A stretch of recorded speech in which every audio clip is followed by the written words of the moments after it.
Thanks for tuning in, everyone. Welcome to another update on the war in Ukraine. You are listening to The Account. We will start our news section with the evening report by the General Staff of Ukraine. The enemy is defending in the Kupiansk and Liman directions.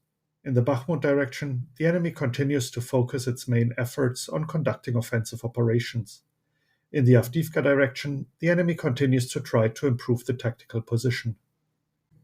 According to the available information, the Russian occupation forces are withdrawing separate units and preparing for the evacuation of the personnel of the occupation administrations of the settlements of the temporarily occupied territory of the Zaporizhia region. Thus, units based in the local police station and one of the educational institutions left Mykolaiv settlement. In the settlements of Poloi and in Tsenerne, the occupiers leave the houses where they were quartered and take away the stolen property. In the village of Burchak, the occupation authorities are conducting a census for the so-called voluntary evacuation of the population. It has been confirmed that units of the defense forces hit enemy manpower concentrations in the previous days. In the settlements of Mirne, Tokmak, Incinerne, Polohi, Yasne, and Kinsky Rostori of the Zaporizhia Oblast, the enemy lost more than 230 people wounded. More than 15 units of military equipment of various types and ammunition depots were destroyed. Information on killed occupiers is being clarified.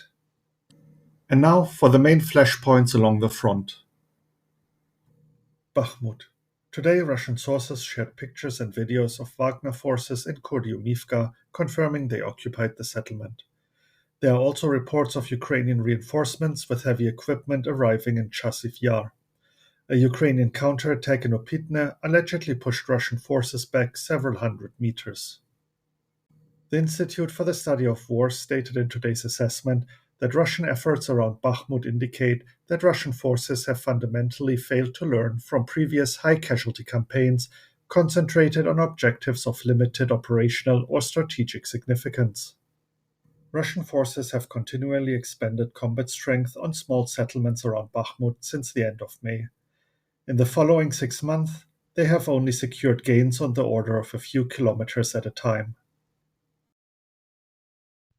New footage of recently built Russian fortifications is being shared every day.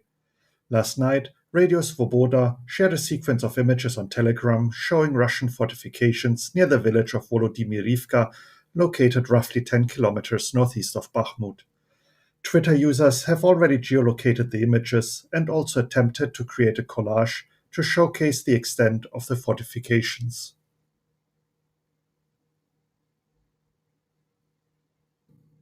Bilohorivka. Russian forces have allegedly launched a major offensive. The Russian Ministry of Defense claimed that Russian forces occupied the city. Heavy fighting was also reported in Spirne and Verkhnokamiansk. It is alleged that Russia believes Serebryanka and Verkhnokamiansk are key to breaking Ukrainian hold over Siversk. Moving on to the UK Ministry of Defense intelligence update. Since October 2022, Russia has repeatedly attacked Ukraine's electricity distribution grid, primarily with cruise missiles.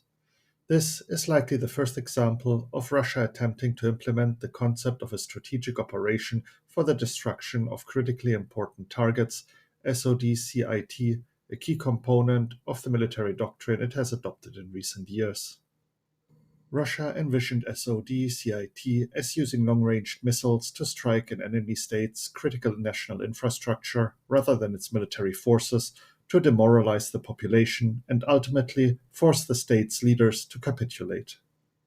Russia's strikes continue to cause power shortages, resulting in indiscriminate, widespread humanitarian suffering across Ukraine. However, its effectiveness as a strategy has likely been blunted because Russia has already expended a large proportion of its suitable missiles against tactical targets. Also, with Ukraine having successfully mobilized for 9 months, material and psychological effect of the SODCIT is likely less than if it was deployed in the initial period of the war. And now we will switch over to the important news of the day.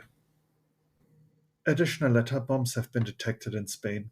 They were sent to the President of the government, Pedro Sanchez, the Defense Minister, Margarita Robles, the Torrejon de Ardoz Air Base, and the United States Embassy in Spain. This comes in addition to the 2 letter bombs sent to the Ukrainian embassy in Spain and to a company in Zaragoza that manufactures military material. They are all described in a similar manner. A brown envelope containing the devices with the address written in capital letters using a ballpoint pen. A source close to the investigation said that while the devices were homemade, they were not something anyone could make. Spanish investigators are currently trying to trace their origin. The Mykolaiv Regional State Administration released a statement claiming that 87 settlements are left without power and water services due to damage to the infrastructure. This comes amid reports that the entire power grid in the city of Kherson has collapsed due to constant Russian shelling. Today, a group of Russian generals and an unnamed VIP arrived via plane in Belarus. At 9:23 Minsk time, a Tu-154M of the Russian Aerospace Forces and later a government VIP plane of the Russia Special Flight Detachment landed in the country. Shortly after, self-proclaimed President Lukashenko gathered all his security forces for a meeting to discuss the defense of Belarus. A quote by Lukashenko: "All security agencies are pointing out the increased number of provocations near the state border. Most probably, Ukraine is trying to get NATO member state troops in the conflict by any means. All this is confirmed by a recent fall of a missile in Poland." This comes amid a statement by the spokesman for the main intelligence directorate of the Ministry of Defense, saying that today there are no signs of the creation of a powerful strike group on the territory of Belarus. According to the spokesman, about 9,000 servicemen of Russia's First Tank Army conducted combat training. Military intelligence suggests 2 options for the use of these troops: either to attack from the territory of Belarus or a rotational deployment in Ukraine, possibly in the Kharkiv direction. The Pentagon reported that it signed a $1.2 billion contract to provide Ukraine with additional air defense systems by 2025. This statement was posted on the Pentagon's website. In its morning report, the General Staff of Ukraine reported that Dzhankoy has become the largest military base of the Russian Federation in Crimea. According to the report, the base houses about 750 units of military equipment and additional reserves to strengthen Russian units in the Kherson and Zaporizhia regions. Furthermore, the General Staff reported a friendly fire incident between Russian units in the Kherson region. On November 24th, an artillery unit of the armed forces of the Russian Federation shelled the positions of the mobilized 1st Army Corps of the Donetsk Russian occupation forces. As a result of a 152mm projectile hitting the tent, 14 servicemen were killed and 7 servicemen were injured. Belaruski Hayun, a military monitoring group, said that 3 MiG-31K fighter jets able to deliver the Russian Kh-47M2 Kinzhal hypersonic missile are leaving the territory of Belarus and heading to Russia. And just as we were about to finish the report, we received an update that the city of Donetsk is being shelled again during the evening.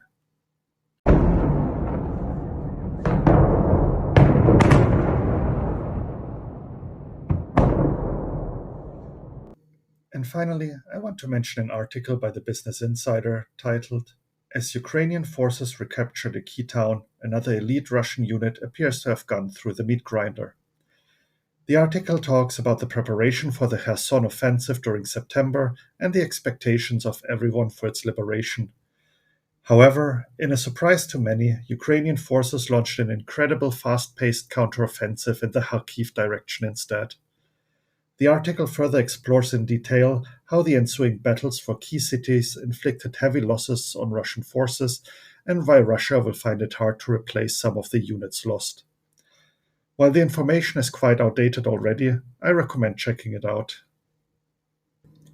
And that wraps up today's news report. If you want to read about individual topics in more detail, you can find links to the articles in the description. Thank you for listening in and have a great day. This was The Account. Slava Ukraini!